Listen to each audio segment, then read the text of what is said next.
देखिए, बड़े ही आश्चर्य की बात है कि महाकुंभ में कुछ संगठन और लोग भारत को हिंदू राष्ट्र बनाने की बात कर रहे हैं। उसके लिए वैकल्पिक संविधान की भी बात वो कर रहे हैं, जैसा कि अखबारों में छप रहा है। लेकिन इन सब के बावजूद हमारी न्यायपालिका इस पर स्वतः संज्ञान तक नहीं ले रही है। न्यायपालिका संविधान की अभिरक्षक है और उसकी जिम्मेदारी है कि वो संविधान का पालन करवाए और खुद भी संविधान की रक्षा के लिए मुस्तैद रहे।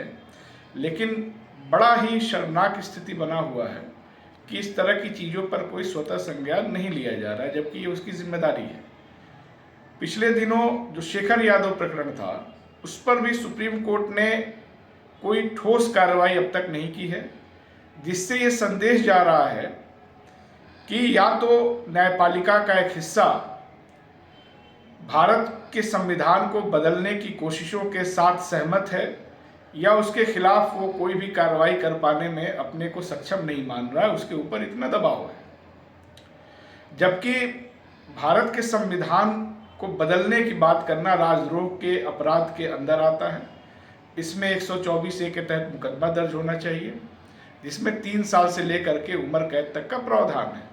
लेकिन न्यायपालिका इस पे कुछ नहीं कर रही है, इसलिए ऐसे लोगों का मनोबल बढ़ा हुआ है। दूसरी बात कि राज्य के पैसे से ये आयोजन हो रहा है, वहाँ पर कोई संगठन राज्य को ही कैसे चुनौती दे सकता है?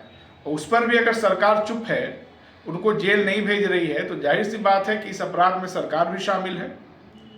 और ऐसा लग रहा है, अभी अगर पद्म भूषण जो पुरस्कार मिले हैं, पद्म विभूषण पुरस्कारों की अगर आप सूची देखिए तो उसमें 2 नाम ऐसे हैं जो लगता है कि भारत के संविधान को बदलने के इन प्रयासों में सरकार खुद भी शामिल है। इसमें पहला नाम है विवेक देब रॉय का, जिनको ये अवार्ड मिला है।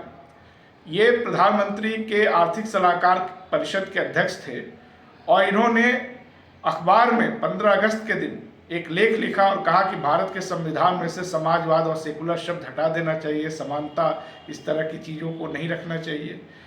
और ये उन्होंने लेख अपने पद के नाम से लिखा, और जब उस पर विपक्ष के लोगों ने, कांग्रेस ने सवाल उठाया तो सरकार के लोगों का ये कहना था कि ये उनका निजी विचार है।